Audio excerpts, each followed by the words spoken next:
Non, c'est absurde de dire que l'année ou le mandat actuel sera le mandat de la jeunesse, alors même que toutes les institutions sont trustées par des personnes qui sont très loin de la jeunesse. On a d'ailleurs eu du mal à choisir le doyen de l'Assemblée nationale, puisque ça n'est absolument pas Mme Sopotouté qui est la plus âgée. Elle est née en 1947. Et je crois que, ne serait-ce que l'honorable Cavaillé Guidibri, il est né en 1940. Donc, il a 86 ans, il n'a pas encore atteint ses 80 ans.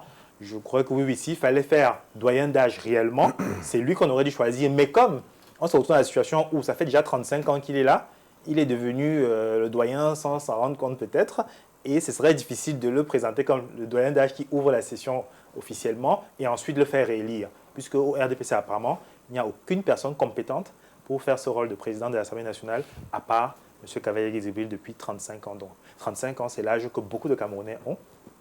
La moyenne d'âge, d'ailleurs, serait même en dessous de ces 35 ans-là. Tu parles de 35 ans au Perchoir. Au Perchoir, bien sûr. Mais il a plus de 50 ans comme député de la nation. Absolument. Merci beaucoup pour la remarque. Et il est entré dans cette Assemblée nationale en tant que jeune.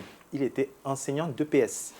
Je ne sais pas s'il y a beaucoup de jeunes aujourd'hui qui peuvent partir de Mada, le village où il est né en 1940, et avoir le parcours qu'il a eu. Questeur avant ses 35 ans, devenu président de l'Assemblée nationale et y rester 35 ans. Je ne pense pas. Je ne pense même pas qu'il y ait des jeunes partis de Mvombaka aujourd'hui, avoir le parcours de diaspora qu'a eu notre président de la République, revenir au Cameroun, trouver tout de suite un emploi, passer par tous les postes qu'il a eu et devenir Premier ministre en 1975, il y a 50 ans donc, et président de la République quelques années seulement après. Non.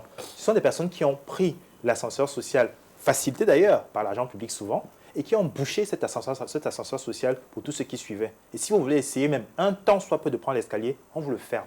Donc, ce n'est pas possible. On ne parlera absolument pas de la jeunesse. Et ce n'est pas les 50 milliards que nous a balancé à la figure le président de la République qui doivent nous donner quelques espoirs. 50 milliards sur un budget. Je le rappelle que le budget qui a été voté le 17 décembre 2025 est de 8 816 milliards de francs CFA.